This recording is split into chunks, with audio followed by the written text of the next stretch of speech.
my own candidacy for lieutenant governor and to get people out and get registered to vote, and also get people get the petition circulated. Thank you. Butler County, we have Jody. Yeah. Butler County's holding meetings third Sunday of the month. We're planning on doing the farm show again this summer and try to get more support within the county. And it's slow growing, but we're working on it. Very good, thank you, Jody. Who's the chairman for Lancaster now? Is it Gary. Gary, you want to give us a report? Yes, Mr. Chairman. First of all, I'd like to thank all the people from Lancaster County, probably with red marks on their arms, got their arms twisted, and we showed up well, and I appreciate everybody who came. We've got an ongoing committee there. We elected, or she elected herself, actually.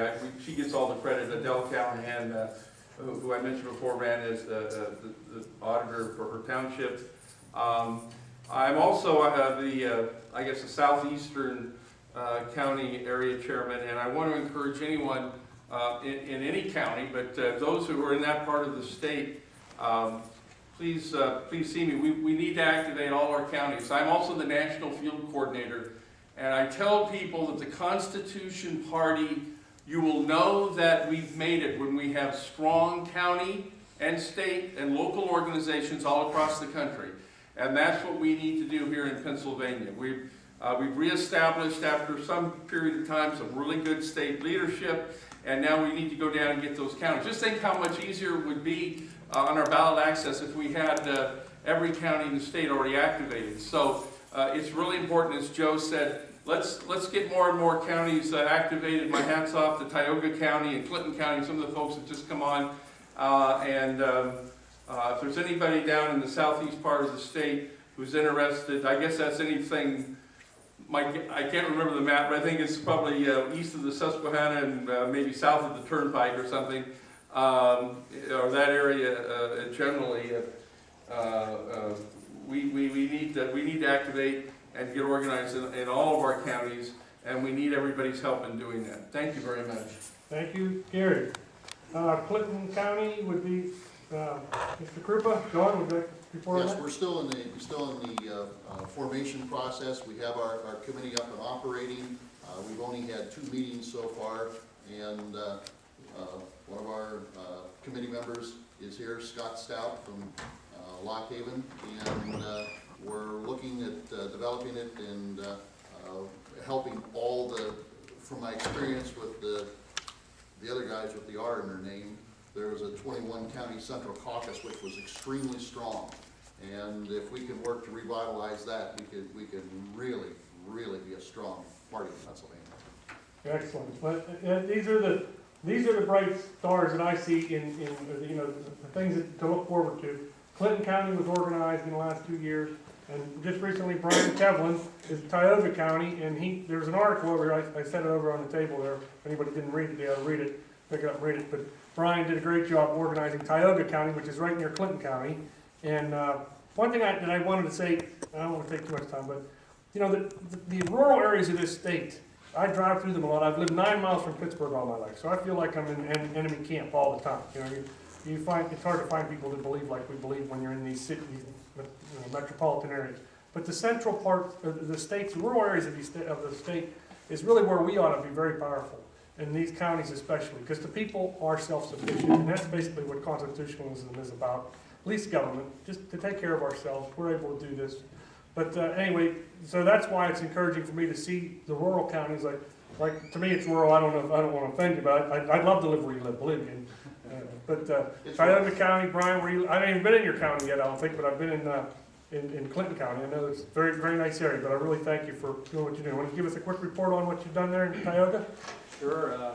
We had our first meeting last month, and really got it started just by word of mouth, and we had 23 people show up. Wow. 5 or 6 that I knew. The rest were just people that just showed up. Part of that was how we went about it. I contacted the local paper and told them what we were doing. They actually did an article.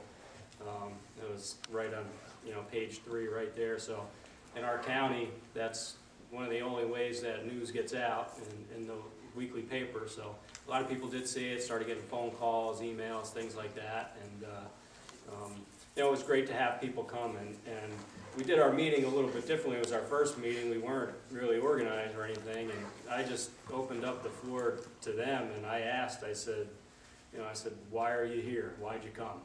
You know, and by the end of the meeting, and I don't know which article you have over there, but by the end of the meeting, there wasn't anybody in that room that didn't say something. And you know, just about everything we've talked about today came out in that meeting, and people are, for the first time, I think, really willing to step out on the ledge and say, well, you know what, I'm ready to do something about it. So, and like you said, Wes, in our area, where I'm at in rural Pennsylvania, you know, there's a deep belief in individualism and constitutionalism and freedom, and you know, I believe we do need to tap into that. And from what I'm seeing is people are excited and are looking for something different. And if you think they're not, they are. There's more people out there like you than you believe. And we just need to make sure we're communicating with them and bring them on board. So Yeah, I believe you're right, and I really commend you for what you've done, and we ought to hold up what you've done as a template for success for the future. For any future county, anybody that tries to organize, try to duplicate what Brian's done here. I really commend you for what we'd you've be done. willing to give ideas. We really didn't do all that much. We're just trying to get the word out, and I'm encouraging people to bring their friends to the next meeting, you know, talk about us, talk about what we're doing, so. Thank you again. And the key to me, to what I see is the key is repetition. Even like we have meetings and people don't always show up. It's just no different than anything else.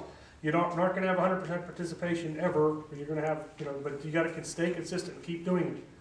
Just one other thing, I know, and Andy here has helped quite a bit. He and I have been working together on this, and you know, we're talking about it quite a bit. You know, we have to work towards something too. You know, we can't just worry about having a monthly meeting. That's right. What's the goal? You know, well, we want to have people on our city councils. We want to have people in our, as county commissioners, on our school boards. So, you know, you talked about the grassroots, Wes. I think that's what we need to do. Right. You know, we need to get people in all these different positions, because that's where the power is, with us, the people. And if we're not tapping into that and taking care of it, it's not going to happen. So. Very good. Thank you again. Is there any other counties I missed? Okay, Mr. Clymer, you want to introduce our next speaker here quickly?